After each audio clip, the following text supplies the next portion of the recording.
My name is Charles Schuler, CCP Samurai. We're presenting for quality assurance today. Jamie Fryer will be presenting the second half. This picture is the QA department working on Eve at CCP. This photo was taken last year during our offsite. We're going to tell you quite a lot about these guys. The top here, this is our organizational hierarchy. So at the very top, that's our VP of Engineering. His name is Gabe. He's a pretty cool guy. Then we have Kurt, who's hiding in this room. We've also got he's the manager of QA. We've also got the QA team lead and the partners and processes lead here. Some of you are probably bug hunters. This is you up here in this little circle, reporting directly to Anna. We've also got some other external partners that help us out quite a lot. They're listed here. E4E and End Result are a couple of those people. We'll talk about them later in the presentation.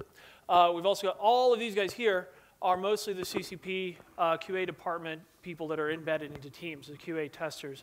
That's where the real brunt of the work happens. Talking more specifically about people, you can see pictures of everyone here. Gabe, Kurt with the sword. This is Helga and Anna.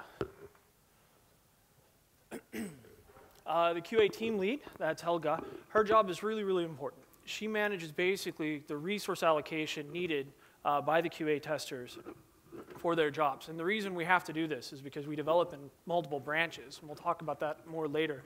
But what it means is we have different versions of the client that have to be tested on different kinds of machines at different times, and different testers need all this information all set up.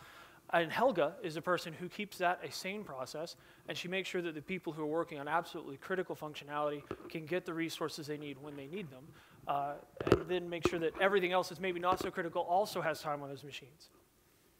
The partners and processes lead, that's Anna. She's primarily responsible for this interaction between our external partners and internal CCP. And that is a job. That's not an easy task.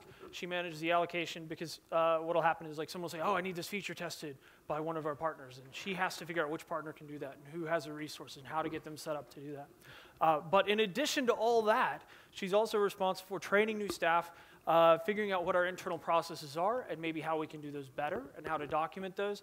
And she writes herd on the quality assurance documentation system. Art QA, this may be something you're not familiar with. If you're familiar with a more enterprisey kind of QA department, Art QA probably is new to you. But it's really incredibly important for us at CCP because as a player, when you log in, the first thing you see is the art. And these guys have to sit there, and it's kind of a job to look through all the changes in all the art. And then if there's a regression run, we'll talk about that later, but if there's a change to something that makes the pictures like the graphics engine, or maybe someone goes in and plays with the microphone behind my back, then what we, if there's any sort of change like that that impacts our art, new assets are added, then our art QA people have to go in and they have to look at everything again and make sure it's all okay, because these problems are really, really highly visible to everyone who plays Eve. Sorry. As my voice gets louder in my ears. The RQA, in addition to looking at that, the RQA is also, since QA is really a very process-oriented task in nature, and art is a very chaotic and creative task in nature, our QA people on art teams, our QA people, provide a really critical link between the more businessy aspects of CCP and our artists who are really involved in making really cool pictures, and maybe not worried about where in Scrum they are right now today. QA engineering, that's the team I serve on. You can think of us as software engineers who are specialized in quality assurance tasks. That means we do a lot of different things. Primarily, the easiest thing to think of is automated tests, because you're like, well, I do this test every day as a manual tester. I want to write a program to do this instead. We might be involved in that. White box testing, where we go figure out which actual lines of code were executed during tests. And then, of course, some tools to assist with manual QA efforts. We've listed as dev hacks here, but some of you may be familiar with Insider. We do a little bit of work on that also. Localization QA. This is a lot harder than it sounds, because it's not just open up the client and read and make sure that the language is in German or French or whatever. When we translate something, we have to make sure it's translated the same way. So for instance, warp tube is not something that's in every language on the planet. And so when our localization QA goes through there, they have to make sure that that has been translated the same way in every instance in the game. They also have to make sure that if the actual length of the phrase that was translated has changed substantially, that it doesn't corrupt the layout of the windows you see in the game. We also, right now we only support German. but we are looking for people for Russian and French, I believe. So if you're up for a real challenge, because this is a challenging job, you may want to speak with someone about that. QA Live, this team handles the issues that come off of Tranquility, the live server. They're the first team that deals with this they're the first people that deal with any issue that comes up on Tranquility. They don't handle all the requests, but they do handle most of them. They come through here and they perform what many places would call bug triage. We call it filtering it at CCP, and that's like take the bug and figure out who needs to have it, whose job it is to fix it, that sort of thing. They also assist with testing that would be outside of a normal Scrum process, so it's a really important job there. QA on features and engineering teams. These are basically the Scrum teams. We talk about Scrum teams a lot. This would be a QA person embedded on those teams. The list here isn't quite correct as of today, so if you look at the graph, it may have changed just a little bit. But these guys do the actual, this is where the QA testers work. The primary job of a QA tester, and when Jamie comes up here in a minute and tells us about what a QA tester does, that's these guys doing all of this work. They also have work outside of that process that help with the QA Live team. They might help with some of the localization if they happen to know the particular language involved. The development process of CCP is important to quality assurance because it impacts how quality assurance is done. We are very Scrum and Agile oriented. Scrum is an Agile development methodology. I'm going to spend just a little bit more time on this slide because we are going to talk a lot about Scrum and the Scrum process and the Scrum work. If you're familiar with Waterfall at all, it's quite a lot different, but at this high level view, it's pretty close. We've got our planning. This is where the executive oversight occurs. Our backlog tasks. This is when a task moves from the people and the game designers, and everyone says, okay, we really need to do this, and they go in here. And then that story would move on to a Scrum team's backlog, and then it move into a sprint backlog, which is where the development effort happens in that circle. And then finally, it's ready for release. And how this impacts QA is a QA tester or individual needs to be involved really about here to start talking about what this story is. Is it testable? How does it work? Can we implement it? How long is it going to take? When it moves over to this section here onto the actual team's backlog, that QA person also has to perform a stricter evaluation of that story. They have to make sure especially that the team has maybe been realistic in its time allocations, and they really need to pay a lot more attention to, is this a testable task? If it's not testable, is that okay for CCP? Let me go talk to the people who worry over those things. During the actual work, the QA tester, that's the mainline process we're going to talk about a little bit later. It may be important to you to know that this is about a 2-week period of time right now for each story. And then finally, there's sort of a semi-formal gate, quality gate here, before it gets deployed onto TQ. And we'll talk about that a little bit more later when we talk about QA testing. Scrum teams are semi-autonomous. It means in that big circle, there's not so much executive oversight. Teams are really focused on getting their stories done, which is really empowering for everyone who works for us. It is important to realize, though, that Scrum teams are not heterogeneous. They consist of multiple specialists. So we'll have programmers, we have QA people, we may have art people, we may have people who specialize in game design, et cetera. It goes on depending on the needs for the game development at that time. Software practices, I'm going to sort of skip over this. Notably, we use Perforce to manage all of our branching. Some of you may be familiar with Subversion or CVS. Perforce is extremely similar to those technologies. Source control tool, it's really good. But we use it to synchronize all of our development efforts because development happens in multiple branches by multiple people worldwide now.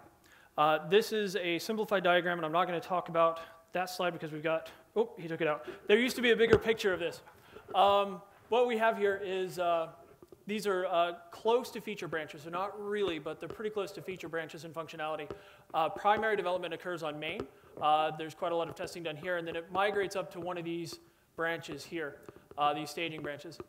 Once it's here, we can do a lot more testing, a lot better testing, because it's a lot more stable in there.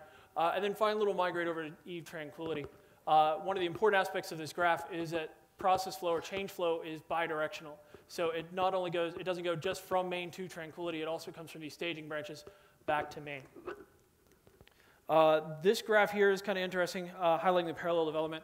As you might imagine with all those graphs, when we have different files, we have different versions of that file, one for each graph. This is an actual revision history or revision graph of a file.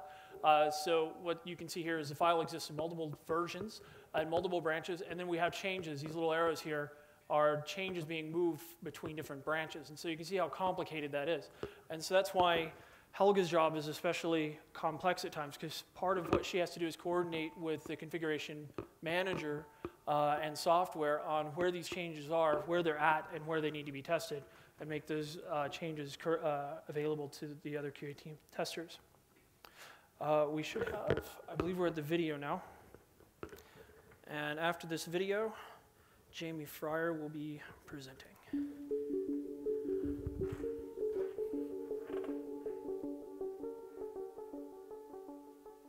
Sorry, do you want these at the camera or do you want these the camera? All right, so yeah, what's the question? What is QA? What is QA? How big and broad can you get? QA stands for Quality Assurance. It is the department within a software development company that is focused around making sure that the software released is of a certain quality level and is ready to be released to the public and is awesome. Don't use that last part. So, automated testing is a powerful weapon in the war on bugs. Charles, what are the goals of automated testing? Automated tests are really good at any sort of repetitive task. So that makes that means that almost all of our regression tests are really best executed when they're automated. Also, we can get some new feature tests, especially if the features have existing library functions we can sort of leverage off of in our test development. Basically, it lets us cast a really wide net to find bugs. Okay, what are automated tests not good at? Automated tests really aren't very good at any sort of activity that involves a sort of a fuzzy definition of what it means to pass or fail. Graphics tests are especially difficult for automated tests to get at, and generally we just don't bother. It's best left to a human to decide what looks good on a screen. Also, brand new features.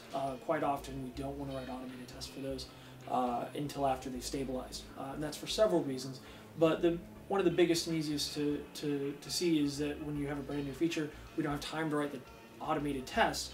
It's just much faster for a human to actually get in there and interact with the code right off the bat.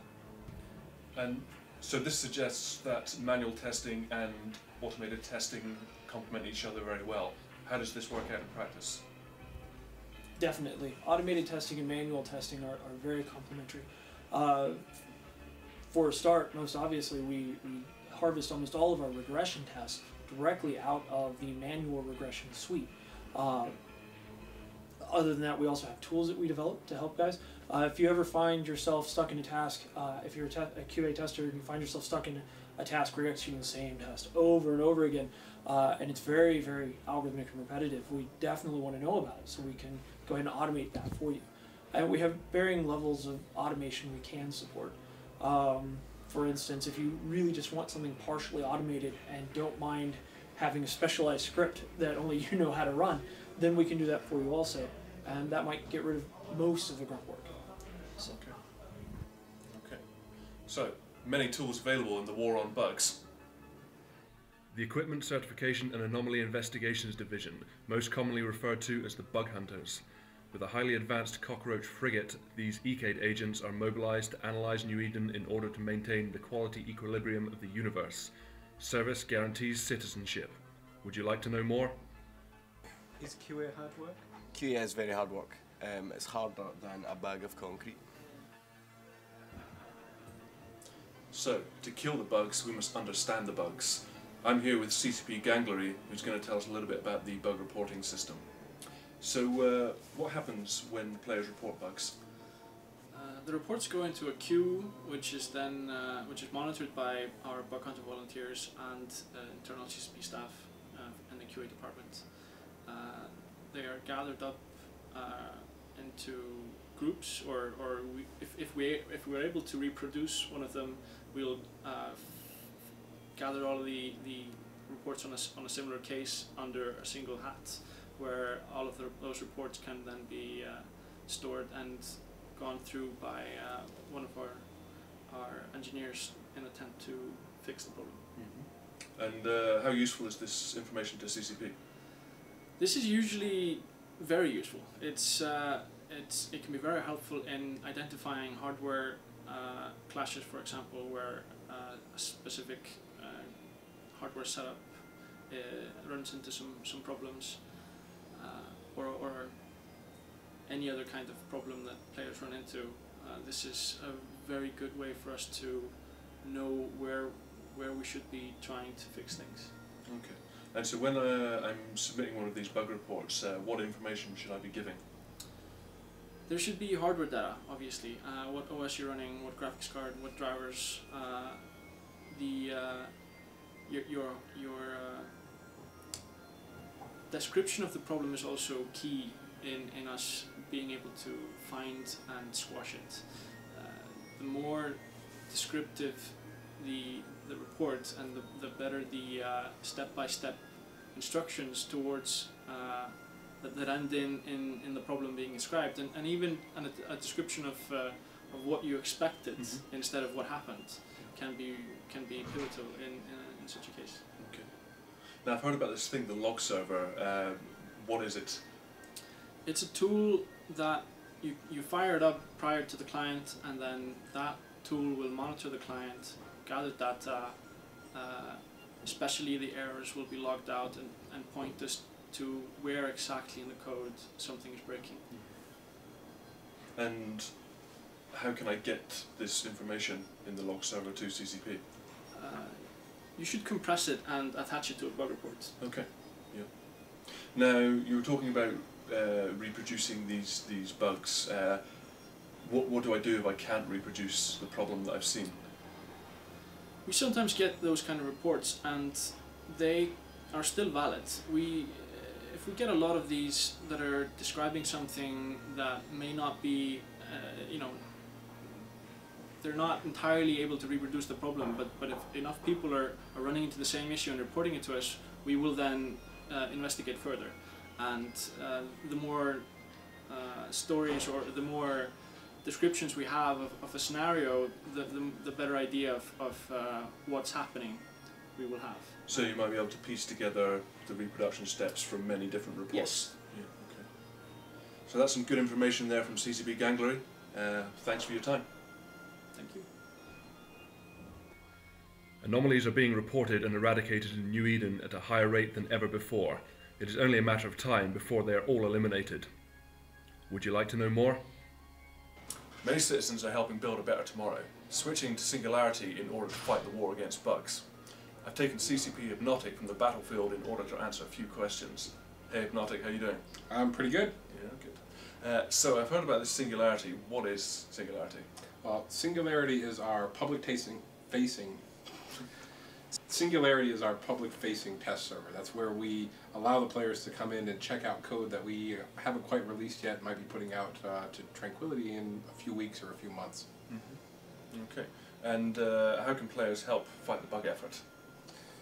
Well, players can help against the fight against bugs by being on Singularity, running tests, things that they can think of, the normal things that they would do on Tranquility, maybe working with their corporation, managing corporate assets, those kind of things, setting up pauses, all those things that they would normally do, and then seeing how it works differently on Singularity.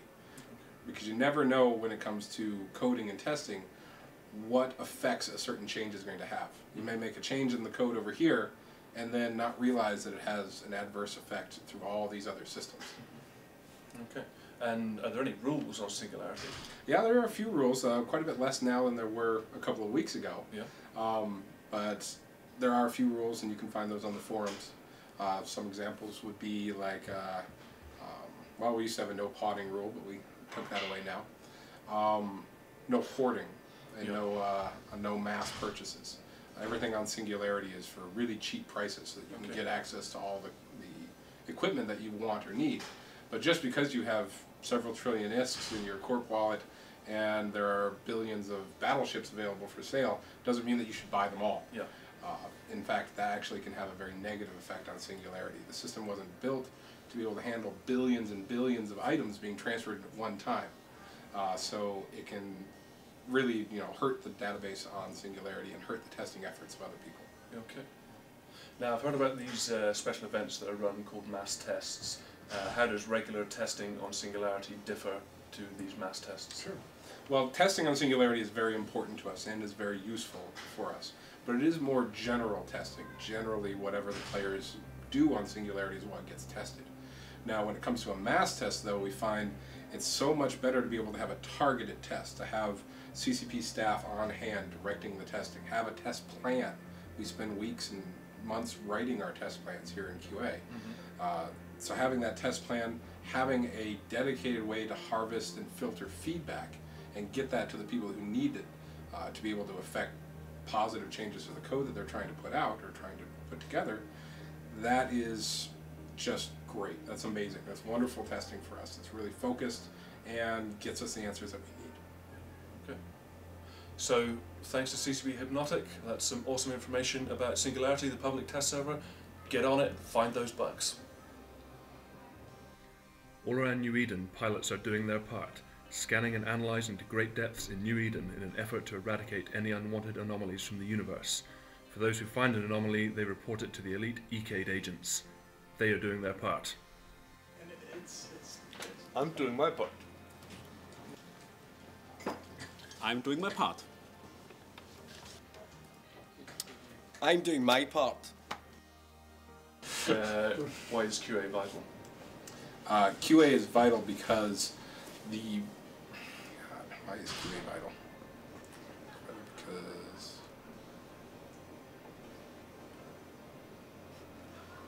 Do you want to do a... no, I'm working through it. Give me a sec.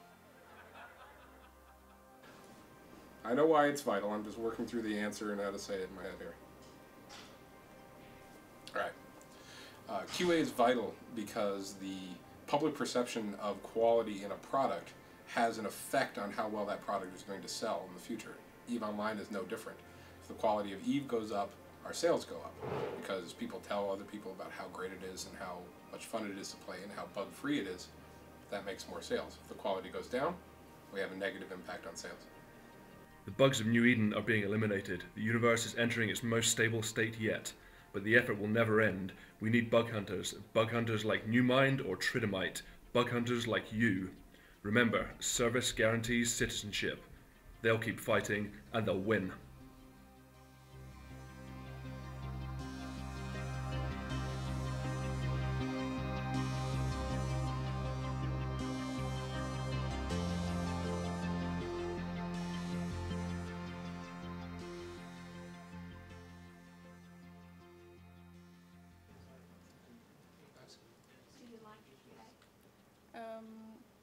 Not really.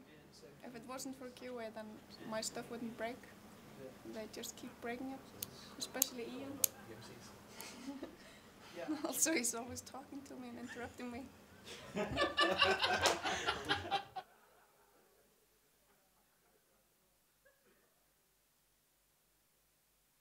Okay. My name's Jamie Fryer, CCP Conflict. I'm going to talk to you a little bit about testing processes. EVE is a very complex and challenging software project to work on.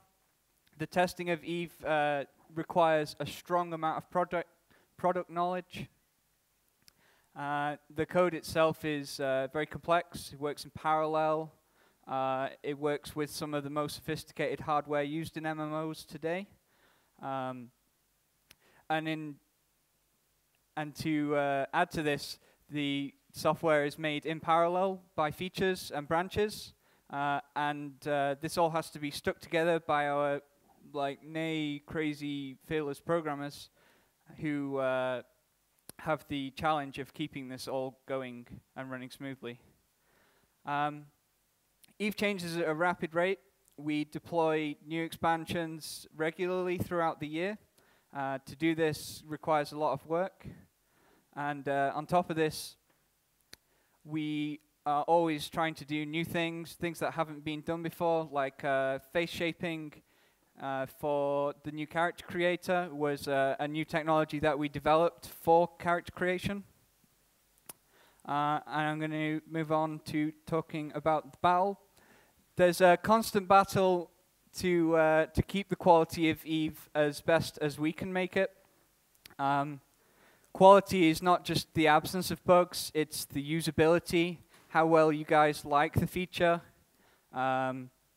Are you going to like injure your hands playing it? We aim to be more proactive. We want to find bugs before they go out the door instead of reactive, which is when you guys need to let us know that these issues have happened.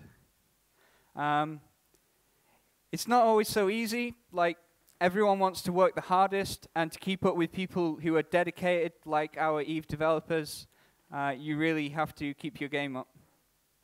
And to help us like keep up the battle, we have some nice tools. This is my manager Kurt's Nerf gun, and he shoots anyone who gets it wrong.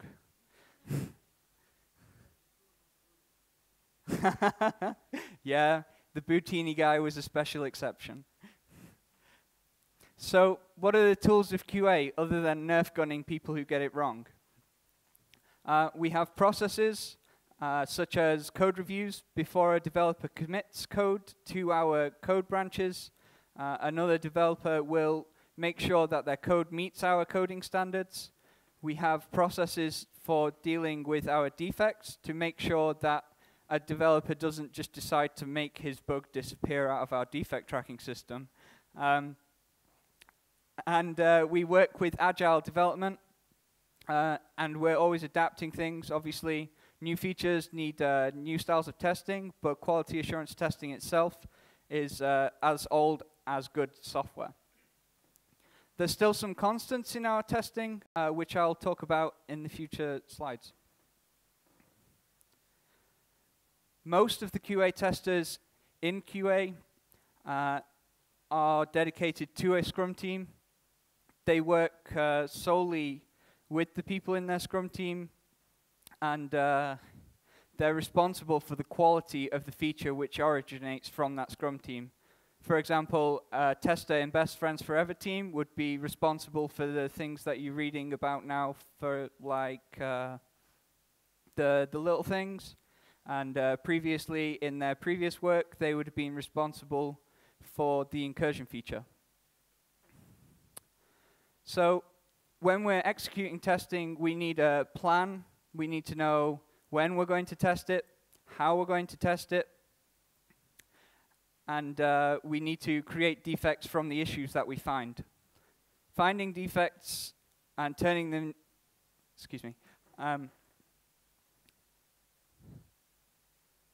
testing our team defects and turning them to defects and then getting them fixed. And then we have to make sure that there are no detrimental effects after the fix has been produced to Eve itself. So, regression testing, what is it?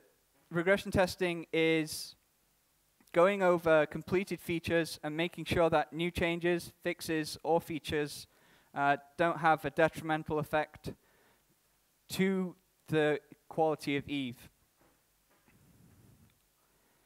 Our regression tests are executed after every sprint, and they're also executed for technical projects.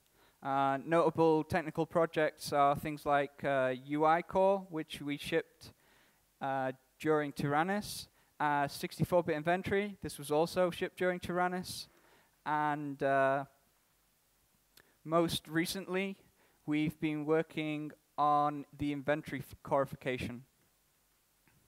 A full regression test takes 8 men, 2 weeks to execute.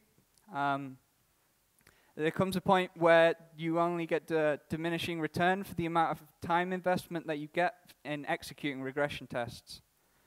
Most of our regression tests cover the core functionality of Eve, usually by the release and the features contained within that release. And they focus on positive testing, which is making sure that the testing that we do ensures that our features work instead of negative testing, where we would try things which we would assume to not work. And obviously, if those things didn't work, there would be a defect filed upon it. In the future, we plan to work on significant test automation. The advantages to this are that the automated tester doesn't fall asleep on his desk or pick his nose. And also explained in Charles's video earlier. So I talk a lot about defects. What are they? A defect is the collective information contained in a report, and it tells us how we reproduce it. The files contained give us more information about what went wrong. If it's a UI defect, a screenshot would be very informative, because obviously when you just look at these things, you can just tell. Defects come from internally and externally. Internally by Eve developers, and externally from our external partners, such as E4E, Arcade, the bug hunters, and also people outside of Eve development, such as the game masters. I'm going to roughly go through this. I'm sorry if you can't read it. It might not be perfectly clear, but this is the process of how a defect is handled. So up here we have, this would be a new defect, and we check to see if we can reproduce this internally. If not, we close it, which is down here. This is a simplified version of the graph. We also check to see if it's by design, because there's no point in fixing something that isn't broken. Once we have a reproduction and we know it's a valid bug, we pass it on to a Scrum team. These Scrum teams make the fix, and the QA tester within that Scrum team is responsible for testing the fix and closing the defect.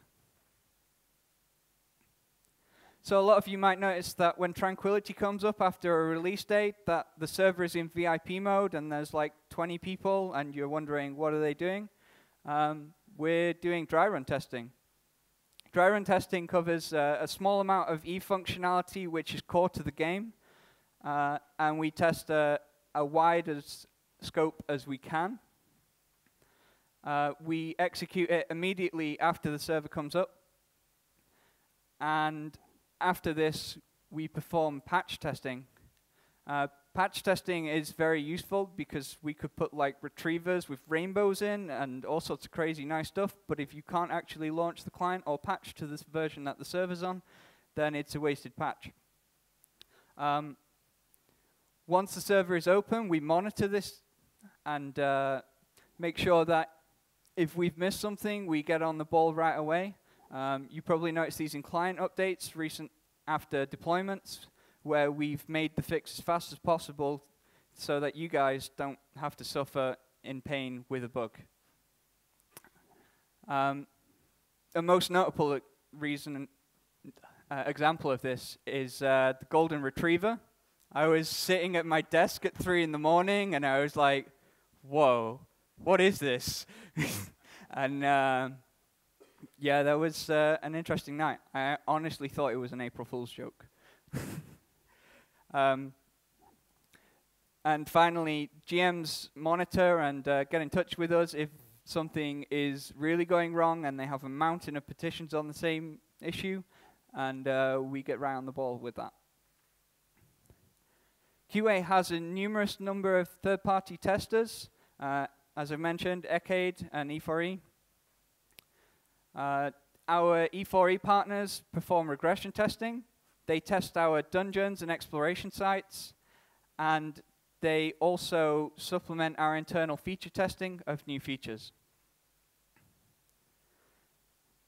We also outsource our platform testing, which is testing different hardware and software configurations to make sure that the Eve client can start, and we gather performance metric from this, such as the frame rate on a target system, the CPU usage, and the memory usage. We also have bug hunters who take your pain and suffering from bug reports and turn them into defects, which later go on to be fixed. We also outsource our usability testing and new player experience. We like to gather early feedback to make sure that the features that are in development are favorable to you guys, the players. We also have Singularity.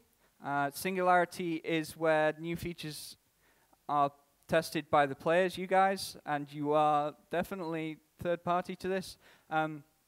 When you're just simply playing, I mean, there are errors made, and errors are tasty.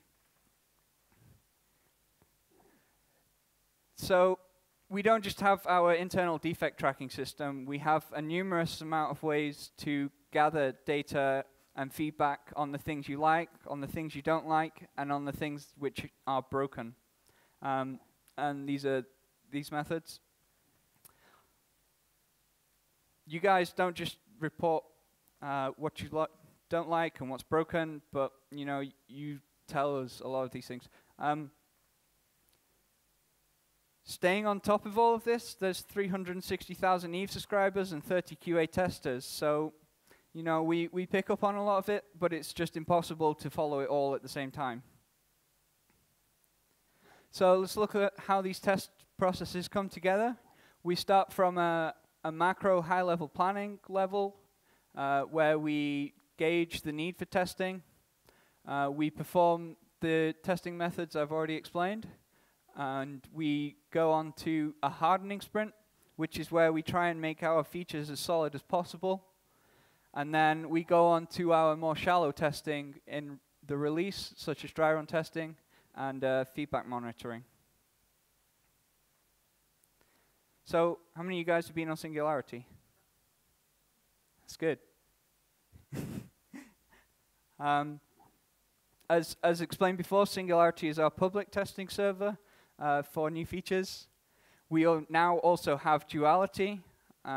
Duality is going to be our focal point for mass testing of new features and of code infrastructure changes, such as UI core, as I mentioned before.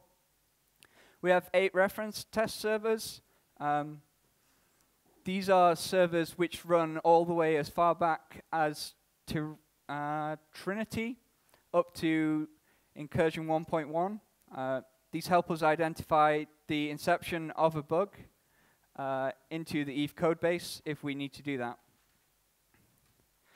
Generally, most of our test servers run different branches. These are dedicated to teams normally, and they have a different purpose because of these different features. Operations are responsible for maintaining these servers. They start and stop them at our will, and they also update them.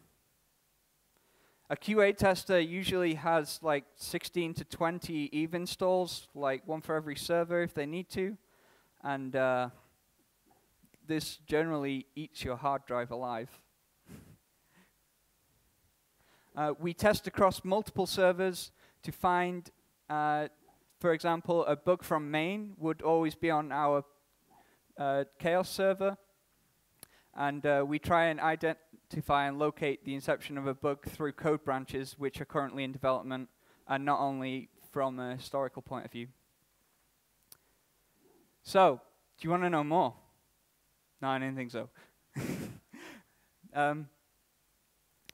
So, QA are going to host a few more events in the next coming days.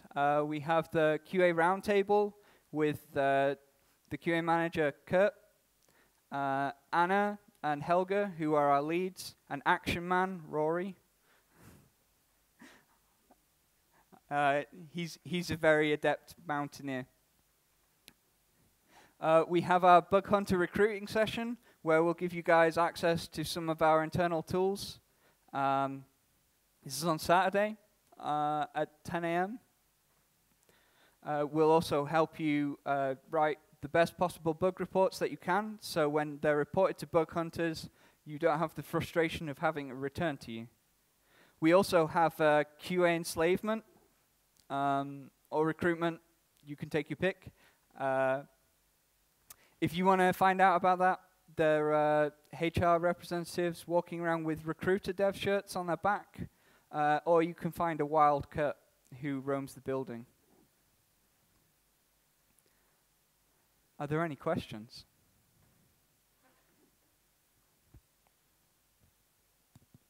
Anybody?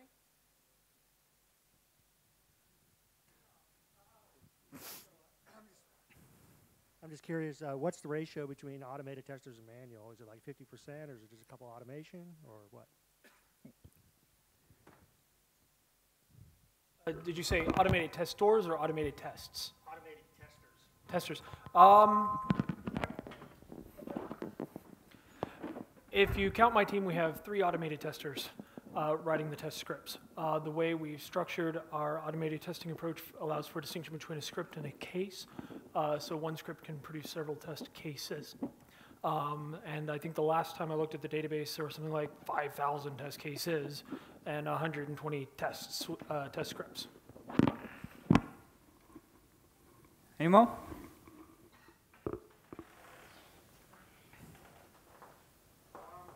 Yeah. Who actually owns test assets, is responsible for maintaining them, that kind of thing? Is it QA or is it the teams themselves, the development teams? That's kind of a complicated question. In terms of automated test assets, that's primarily going to be the QA engineering team. In terms of the manual tests, that's going to be the Scrum team, which is attached to the feature or was attached to the feature when it was produced.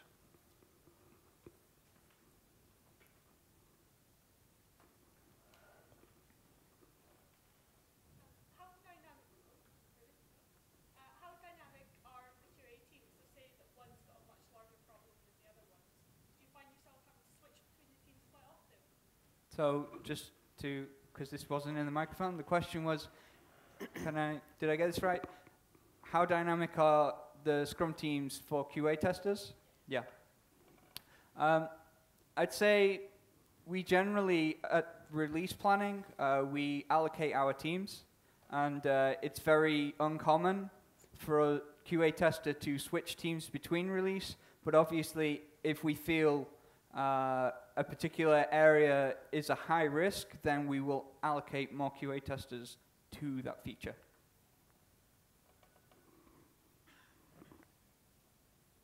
Any more? I don't bite.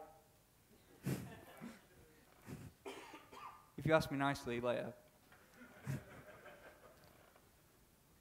No? Oh, okay. What's the best bug you ever found? Golden Retriever, 3 in the morning. I was eating my nonny sandwich, and I was like, whoa. Yeah. That's an interesting one.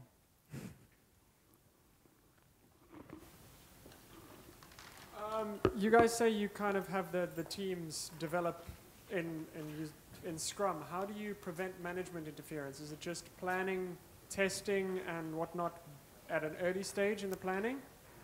I think yeah. the answer was no. with a large bat from our senior tester. We have a tremendous amount of commitment from management to not interfere once something's made it into the actual sprint. So I've been at other organizations where that wasn't there and Scrum was reduced to, hey, we have this meeting in the morning and we call it a stand-up and we say we're doing Scrum. That's absolutely not the case at CCP.